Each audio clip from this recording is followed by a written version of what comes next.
అందరికీ నమస్కారం. నూతనంగా ఏర్పడిన కేంద్ర ప్రభుత్వంలో కేంద్ర మంత్రిగా పనిచేసే అవకాశం దక్కినందుకు చాలా ఆనందంగా ఉంది. మరి ఈ ఆనందానికి కారణమైనటువంటి ఎంతో మందికి నేను ధన్యవాదాలు తెలియజేసుకోవాల్సినటువంటి అవసరం ఉంది. అందులో ముఖ్యంగా ఈరోజు తలుచుకోవాల్సినటువంటి వ్యక్తి మా తండ్రి గారు స్వర్గీయ కింజరాపు ఎర్రన్నాయుడు గారు.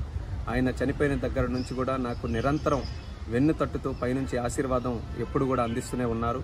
అలాగే ముఖ్యంగా మరి నాన్నగారు చనిపోయిన దగ్గర నుంచి హక్కును చేర్చుకొని నాకు నిరంతరం గైడెన్సు సపోర్టు అన్నీ ఇస్తున్నటువంటి మా అధినాయకుడు నారా చంద్రబాబు నాయుడు గారు, అలాగే నాకు సోదరుడు భావంతో చూస్తున్నటువంటి మా లోకేష్ అన్న గారు, అలాగే పవన్ కళ్యాణ్ గారు, అలాగే మన నరేంద్ర మోదీ గారు, మరి ముఖ్యంగా మా బాబాయ్ అచ్చెన్నాయుడు గారు, మా కుటుంబ సభ్యులు, మా అమ్మ, అలాగే మా సతీమణి, వాళ్ళందరూ కూడా ఎన్నో త్యాగాలు చేసి ఈరోజు నేను 3 సార్లు గెలవడానికి కారణమయ్యారు. మరి ఈరోజు ఇంత స్థానంలో ఉన్నానంటే దానికి ప్రత్యేకమైనటువంటి కారణం మా శ్రీకాకుళం జిల్లా ప్రజలు.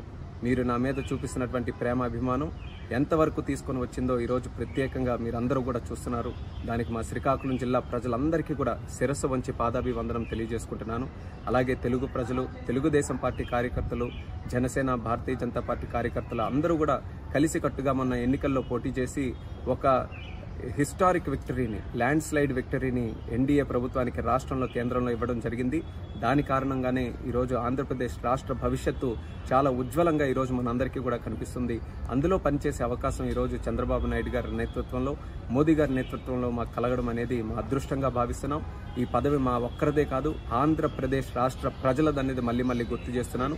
ఈ 5 సంవత్సరాలు కూడా తెలుగుదేశం పార్టీ మీ అందరికీ కూడా తెలిసిందే, గత 40 సంవత్సరాలుగా తెలుగు ప్రజలు ఎక్కడ ఉన్నా, ఏ కష్టాల్లో ఉన్నా వాళ్ళ కోసం మేము పనిచేస్తూ వచ్చాం.